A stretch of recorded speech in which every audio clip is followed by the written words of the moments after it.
5 mois exactement après les nuages laissés par le décès d'Adamou Dame Dioya, président de l'UDC, c'est ce 10 septembre que s'est abattue la tornade.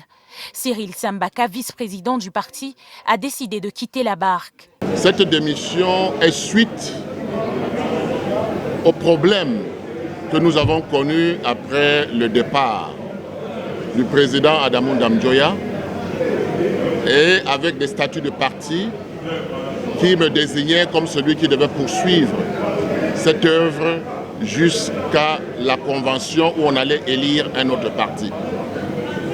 Ce qui s'est passé, c'est qu'une poignée de gens se sont retrouvés à Foumbane et se sont autoproclamés les dirigeants du parti.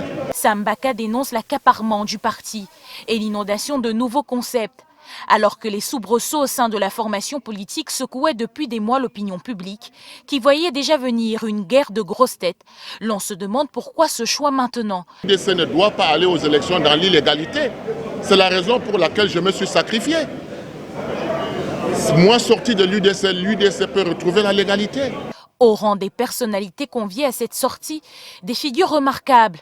Jean-Robert Wafo du SDF, Serge Espoir Matomba du PURS, Hervé Emmanuel Com et Édouard Fauchivé du RDPC ou encore Anissé Ekane du Manidem. De quoi se demander quelle sera la prochaine destination de ce baobab de la sphère politique et quel message est destiné à ces acteurs. Vous pouvez vous rassurer, il y a des associations de la société civile, il y a des partis politiques, nous sommes en discussion, mais avant la fin de cette année, nous allons vous présenter notre option qui est un parti qui veut apporter la paix, un parti démocrate, un parti où on n'est ni à gauche ni à droite, on est au centre. Pour les raisons qu'il a exposées de manière tout à fait brillante, je pense que quand vous n'êtes plus en phase avec certaines pratiques ou certaines idéologies, il est tout à fait indiqué que vous preniez du champ. Cyril Sambaka jure son attachement immortel aux idéaux de son mentor Adamou Dame Dioya, des idéaux violés selon lui.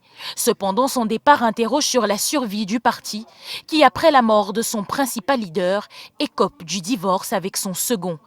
En l'espace d'un an, en perdant 2 piliers, le parti saura-t-il résister ?